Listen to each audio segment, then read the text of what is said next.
Welcome to the Impact Storyteller Show. My name is Anna Ngurachu, also known as the Impact Storyteller. I'm the author of the book 10,000 Steps Towards Me, creator of Impact Storyteller, which focuses on writing and personal development coaching. As a writer, I tell stories of impact that cause people to reflect, change, and act towards living authentically.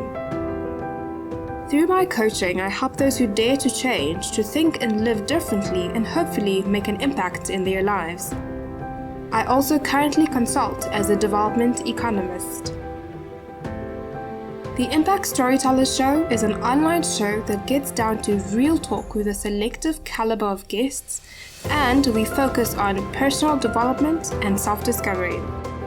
In my book, I touch on 12 aspects that may influence your ability to live authentically. Today, we will dig into one aspect. To dive into the other 11 aspects, I've put a free framework of reflective questions called a dozen reflective doses that will help guide you through your own self-discovery process. You can find the link below. So today we have the pleasure of having Senzani join us. If you haven't heard that name, then you're in for a treat. Grant is the founder of the Golden Goose Institute, a publishing company that helps entrepreneurs become authors. He is an author of 3 books, currently working on his 4th, and he is also a professional motivational speaker who seeks to build bridges for those who want to start manifesting their dreams to actually manifesting them. And lastly, he's the type of guy who you do not share your dreams with unless you want to be held accountable in reaching them. Welcome, Grant. Thank you so much for your time. We are so excited to have you on our show today. Thanks for having me. Great privilege to be here. Awesome. So as mentioned, Grant, we get straight into real talk. So Grant, our theme today is framed under the concept of great expectations. And the idea is living through other people's expectations of you. So I'm going to ask you a couple of questions and we are going to take it from there. So Grant, would you say you have made certain choices that were not really your own, but were based on other people's idea of how things should be or how society perceives things should be? Could you share more about that choice or those choices and maybe what those expectations were? Sure, no problem. And maybe some context around that as well. So I'm firstborn in my family. And as a result, the first interaction that I have is with that of my parents. So when they set the rules, guess who wants to abide by them all the time? Me. So I think the first point of call where I obviously had certain decisions that I would make to please them was just basically around the fact that, you know, these are my parents and I want to please them as much as possible. So that was the first set of expectations. There was also a point in my own life where I was very religious. And looking back, I believe that certain circle, nothing wrong with the individuals, of course, love them all to bits, but I was living up to their expectations as opposed to that of my own. And that also built certain decision-making processes that now when I look back, I kind of go, what were you thinking? But I understand the premise of them and I'm better off because of that. Now, I think a lot of people can relate to that idea of how we are so influenced by our parents or the, shall we say, the surroundings from a church surrounding or religious setting that we want to abide by them. Yeah. Because, you know, they do seem quite ideal to us and these are the only things that we've been exposed to. So yes, we want to kind of, shall we say, form a picture around that. So if you don't mind me digging a bit deeper, what choice did you make to appease your parents? Let's talk about that a little bit. I think when it came to my parents, maybe it's just all from a spiritual context. When it came to my parents, it was all about making sure that I was always at church, making sure that I took up church positions, you know, so youth leader, youth elder, just to make sure that, you know, from a public perspective, everyone was like, ooh, Grant's climbing up the spiritual ladder. And that meant a lot to my parents. You know, my mom had high expectations that I'd become a preacher. Some people still hold that expectation. we all, you know, we all get to hold on the expectations that we have. So that was something that they had. And my dad also, I think when he'd really be proud of me or when he would mention it a lot, express it, would be after a sermon. It'd be like, man, you guys made me so proud. But I understand where the expectations were coming from. I think when you form human beings, you want them to be moral and you want them to be ethical. And perhaps that me being on those stages, me climbing that spiritual ladder, allow them to say, I think we've developed somebody who is going to stick to norms and traditions and will probably walk the line of morality. I think that was actually what they were trying to get across. No, definitely. And I think there's nothing wrong in terms of what they were trying to instill, this kind of values that they were putting forward, because they have developed you to be the person you are today, which is someone of high moral stature, should we put it that way? Thank you. But when did you recognize that this is not what you wanted, that this is not something, this is not the path that you're after? Yes, I like these values and I'm going to, use them to propel me forward. But at what point did you realize that you were making these choices based on them and it wasn't actually what you wanted? So, interesting story around that. I'm in university, Right. at the University of Namibia to be specific, and my parents are about to leave to South Africa. So that means that now Grant gets to get into the hostels, right? And that means that he's going to be living by himself. Now, as soon as you've got your own space and you're not necessarily working around other individuals, the expectations for others begins to start falling, because now it's just you and the person you see in the mirror, which is you. And what happened then was that, let's say things like to do with church and stuff like that. I woke up one day when I would normally go to church, they call it the Sabbath. And I just felt like, no, today I don't want to do that. Today I actually don't want to go to church. But then I'd look around just to see if, just a lightning bolt might fly across the room or something of that nature. And when that didn't happen, I was like, why have I been going to church? What has really been the reason behind that? And given after some time, you realize, okay, great, I actually don't want to go to church. I prefer to be doing 1, 2, 3, 4, 5. And then after Namibia, I came to South Africa, joined my parents again, reunited. And because I was in their household, when they were going to church, guess who was going to church now? But the difference now was that I knew that I didn't belong there anymore. And that lived out for some time until I finally said, guys, I hear you about this church thing. And I say this very respectfully to everybody else that's obviously a church boy and so forth. This is my path. I hear you about church. I don't think that is actually the path for me. Do I love God? Absolutely. Do I believe in him? Absolutely. But I think just the entity in and of itself is making me live a life that I don't necessarily want to. And that was not based on the morality. It was more so based on the fact that I'm trying to appear to be somebody that deep inside I'm not. And I had a big problem with that sense of hypocrisy. Right. No, it's a very difficult one to navigate. I think a lot of people will benefit from this talk specifically because I think a lot of people at a certain age actually grapple with that question. Yeah. Are the things that I was brought up doing the things that I still want to do, despite their goodness and their values that we took from that? And the religious aspect is quite confrontational, if you say. So I'm actually really pleased that you're talking about it, because I don't think a lot of people talk about these things. It feels like sometimes we just do things because this is how we've always done it, and nobody stops to say, actually, I don't think this fits me in the way it should. So you said it's not you anymore. So who are you today? Like, who are you spiritually? Because I believe that we should have, a full dimension. We should have aspects of our spirituality, physical. We should always be developing our whole self. Yeah. But who are you spiritually? What is your path? Or are you still on that road? I'm honestly, I'm still on that road, if I have to be honest with you. What I have discovered along the road, though, is do I believe that there's something much bigger out there than that of myself? Something that basically allows the world to be synchronized, right? Is there something out there like that? Definitely. That's my personal belief. And even when there are moments where, let's say, I'm fearful about something and I feel like this is completely out of my hands, that's when I actually, in my, whether there's space around me or not, I end up praying. And it's in moments like that, I'm like, look, there's still a large part of you that depends on God, and I still do. And that's fine. But perhaps how you express that relationship now has to now be determined on a personal relationship that you have with him, as opposed to having rules and regulations that say when you do 1, 2, 3, 4, 5, you will then get closer to God. I think it's more of I need to just get to know you on my own terms, get to know you for who you really are. And that's the journey that I'm on right now. So when it comes down to being, ethical, moral, and so forth, I still strongly believe in that, because I think when you get to a space where you don't want to harm other people because you also love yourself as well, then the world becomes a better place. So I believe in morality for the sake of the world being a better place.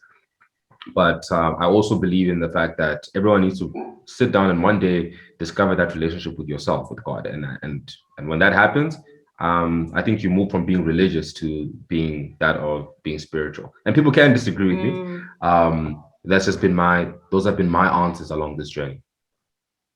No, 100%. I totally believe in that. Finding your own way of relating to God, to Jesus, etc. Finding your own spiritual path. No, definitely. This is very relatable. Thank you for being so vulnerable. And that's what we want on this show. We want you to be vulnerable because I think that a lot of these things are not talked about. And people continue on the same journey with the same burdens, wondering, why am I doing this? Why am I doing this? And actually not stopping to say, is this really for me? And I think when you ask that question, you can find your path a bit more clearer down the road. And then you're able to live life more authentically. Absolutely. So thank you for sharing that. The honor's mine. The honor's mine. What I'm interested to understand now is, now that you have that benchmark or you've had that experience, how do you ensure that, today and going forward, you're actually making decisions that are true to you and not based on, other people's expectations? What is your gauge or your navigator? Do you have one? That's a very good, deep question that you're asking there. Right. I think the first thing that one needs to do is figure out who they are. And that means that we need to sit down and have moments of silence, as I did with me being at the University of Namibia. When my parents were gone and I was in the confines of my own room, that's when I was able to sit down and say, who is Grant? And who does he want to become? There's a thing that I've made for myself called a life plan. And basically it is the obituary that someone will be, reading the day that I transition. And within that tells a story of who Grant was, right? And now obviously looking at who I am right now, it's a matter of working towards that so that when that person reads that obituary, everything inside it is obviously true.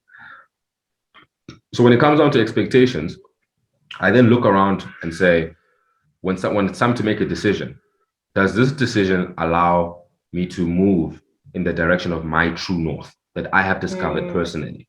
If it does, then let's go. If it doesn't, then whose expectations am I working off?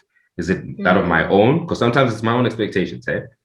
Is that of my own, or is it that of the people that are around me? And the more I'm able to just sit down and reflect and go through that, actually take time to pause, the more I'm able to start going, okay, that's not my true north. This is however. And that takes a lot of confidence. Has it always been the case that I've always followed that true north? No, sometimes it's been here's a slight left, here's a slight right. And to add further to this conversation, I think that also has played into, good expectations versus bad expectations. And when I say this, good expectations are expectations that the people around you will have for you in regards to your goal, or that person you're becoming, the person that you have basically said, this is who I am. Bad expectations, I believe, are those that derail you from that which you are meant to become, and for you to actually achieve that person that you want to become, because we don't live in isolation, I need people that are around me. So in my relationship, my close relationships, are those people informed of that who I'm becoming? Because if they are, then they can hold me accountable and say, this is the expectation that you set for yourself, and now we expect it as well. That's a positive expectation. But whereas if somebody else wants me to do something that's not in line with that, then I need to sit down and say, hey, maybe this is not it. And sometimes you realize that before you make the decision, sometimes you realize it after. Provided you realize it, you can then move from where you are to where you need to be. 100%. I like the idea of the life plan, and it seems like you want to hold yourself accountable throughout life. Absolutely. You keep mentioning the whole term accountability, and your life plan shall we say, depicts the fact that you're holding yourself accountable throughout.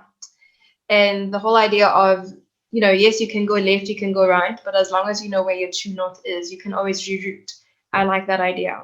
So no, definitely, because I think there was the principle of the path that says we live life according to a certain direction, or along a certain path. So however, wherever your true north is, put your GPS in, and then start taking that journey. even though you reroute left or right, depending on other people's expectations, etc., you will eventually find yourself if you know what your true north is. And that's why I really like the idea of the life plan. Put your life plan down and then start moving forward. Yeah. Very nice, very impactful. And I love how you've articulated that, because if you have your true north, right, and we have, like, let's say, a direction from here to Cape Town, and there's a straight line. We're in Johannesburg right now. There's a straight line. You realize that you will never walk that straight line. There'll be detours here and another detour there. But like you said, as long as you know where you're supposed to end up, then you know that I'm now this far away from that. Even highways, I think there's no highway that goes straight, no left or right.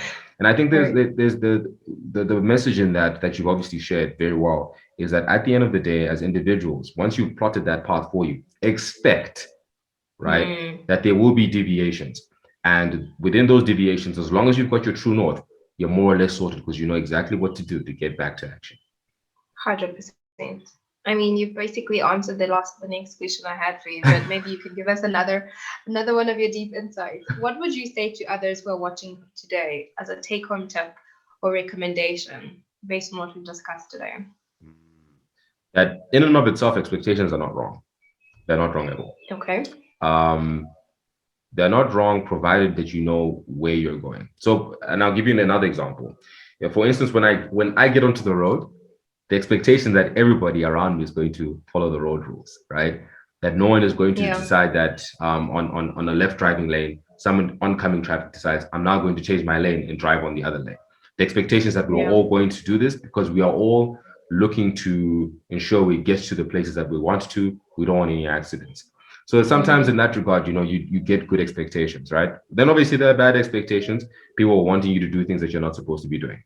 At the end of the day, what happens with expectations is that you need to sit down and say, have I discovered who I am in all of this? Have I discovered who I want to be remembered as? And as a result, are all these decisions that I'm making going to help me get there, or are they going to detract me? So expectations in and of themselves are never bad things. We all have expectations, but are they in line with who you're meant to be? That's the biggest take home that I'll give someone. Find out what you're meant to be, and then thereafter, obviously, live accordingly. That's amazing. I think you've taught me something about that, because sometimes I used to think, or I thought maybe a few seconds before this, that expectations they can be a bit heavy. But I hear what you mean in terms of they're not bad in and of itself themselves. It's just what you do with them. Yeah. So I like that. Thank you for sharing that, Mr. Grant, Mr. Accountability. Very welcome, man. Very, very, very, very welcome. And just maybe my last 2 cents. I know I talked quite a bit. Just around that as well, one needs to always remember that expectations as well need to be communicated. So when I go onto the road, I know what the expectations are. Stick in this lane. Don't try to shift around. Right? Yeah. Indicate when you're going into a certain direction.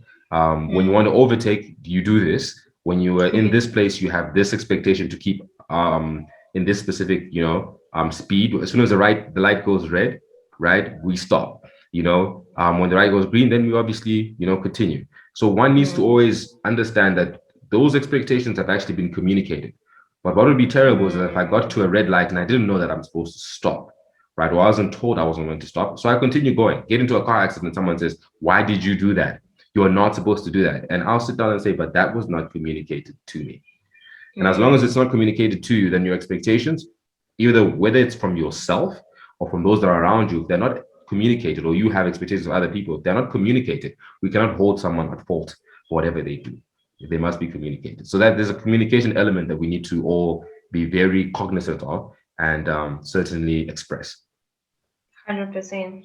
And I think when you say the communication thing, it almost wants me to jump into a whole other topic about relationships and expectations and communication. But I will not do that. We'll save it for another talk show. Okay. However, what I just picked out from that is, yes, expectations need to be communicated. And there's a thing that I talk about in my book on the idea of expectations versus expectancy. And the fact that, and that's, I like what you said, expectations are not bad in and of themselves. They need to be communicated. What I found is a lot of the times when they're not communicated, what happens is then we develop disappointment down the road. Yeah. So I can expect Grant, let's say you are a very good friend of mine. I'd expect you to, I don't know, or maybe let's say your parents wanted you to become this preacher that they talked about. Yeah. And then you did not communicate that with them, or they did not communicate that with you. And over time, there's this disappointment that's developed. So I agree with you that if we don't communicate them, then there is a disappointment down the road. And I would say that the expectations of, shall we say, wanting something good to happen, the positive expectations that you talked about, I would actually relate those to what we call having expectancy, which is more of a positive frame of mind where you say, I'm really expectant that God will be this, person that's a motivational speaker on stages, etc. Whether that happens or not, that's obviously up to God because that's his future. Yeah. But I, as a parent, I'm expectant. I've got that positive willingness. I'm open to the positivity of that happening. Yeah. So I do talk about a little bit of that in my book in terms of the difference between expectancy and expectations. But I think you've actually simplified it in terms of good and bad expectations at the end of it all. So thank you for sharing that and, putting it down, a difficult topic. But at the essence, it's based on communication. If you can communicate, then I think it makes it a bit easier for everybody involved. Definitely. And you know what the funny thing is, the irony? Yeah. The irony is that when people don't communicate, the expectancy or the expectations that they had, right. They express their disappointment. Yes. So there's a bit of an irony there, but I'll just add that in that at the end of the day, life is funny like that. We might not communicate our expectations, but we definitely communicate the fact that we're disappointed. The disappointed. So that's deep. It's an that's interesting very thing. Deep. No, thanks for sharing that. I think, especially between relationships between parents and children, there is that, shall we say, void that's not communicated for years sometimes. Yeah. And the disappointment is showcased quite a bit in every interaction. Yeah. And that's why I really wanted to have this talk show, to actually have conversations that are not conversated, if that's even a term. Yeah. Because I feel that there's so much people need to say, and there's so many things that we need to kind of wrap our heads around, but nobody's talking about it. Yeah. We're too engrossed in the busyness of life. We're too engrossed in the disappointments that we faced because we didn't get what we expected. But why not just talk about it? And I hope that what we're doing here allows people to actually say, hey, what am I expecting other people to do, or what expectations do I have of other people, or my parents, or my church, or my religion, etc. And to actually have those conversations with yourselves, or with the people around you, so that we can almost heal. Because I think at the end of it, a lot of people just need to heal and move forward. Yes. Towards that true north that you talked about. Yes. And in that same note, I mean, we talked about disappointment, but also with you wrote a very lovely book, just so that I let everyone know. Thank you. All of you better get that book. It's that expectancy that you're talking about. There's also a sense of expression from the people that are around you as well. They then begin to say, how do we support you? But that also, once again, needs to be communicated, because no one can support you if they don't know what to support. The irony 100%. Of that as well. So yeah, I totally buy into that. And people should definitely get your book in this regard, because it does cover that I believe, in a lot more detail. Thank you. No, definitely. So in terms of communication, where can the audience find you and get more insights from you, so you can communicate more of your impactful insights to them? So I guess YouTube, okay. Senzani, right? So there'll be a couple of videos that I, begin to start posting, especially towards getting the fourth book out. That's basically based on, turning your dreams into a reality. And then there's the email address, which I am a big fan of, which is gsenzani at thegoldengooseinstitute.com. That's gsenzani at thegoldengooseinstitute.com. And YouTube, Grant Senzani. Don't find me on Facebook. Don't find me on LinkedIn or any other social media platform. I'm there, but I am not there. You'd be better off on YouTube and via email. And I look to share as much as possible. And I also look to learn as much as possible from individuals that are out there. We also have a podcast, last one, entitled Author's Gold. And that's just basically how to take somebody from an aspiring author to an accomplished author and what it takes to actually get there. That's incredible. I'm sure our audience is dying to check those links out. Thank you so much for your time, Gon. Thank you so much for your vulnerability and your courage and teaching us to communicate, to have a life plan, and not to be afraid to go towards our true north. Thank you very much, Gon Senzani. Any last words from you? It's been a pleasure. Thank you so much, and looking forward to the growth of the show. Thank you so much. Well, there you have it. A minute of deep, impactful insights with our guest, Gon Senzani. Thank you very much. This is the Impact Storyteller show, and we cannot wait to chat more with Gon at some point in the future. Thank you very much. Well, there you have it. A few minutes of deep, impactful insights. Thank you very much to our guests. You can find our guest links in the description below, so check those out and stay in touch with them. For key takeaways on how to reflect and apply what we've talked about here, I've put a free framework of reflective questions based on my book 10,000 Steps Towards Me that will help guide you through your self-discovery process. Click on the link in the description to jump into my framework tool, a dozen reflective doses. Remember, there's nothing more purposeful than finding you and taking the leap to live authentically. Feel free to share your stories with me. I can't wait to hear about how you made that leap for yourself. Until next time!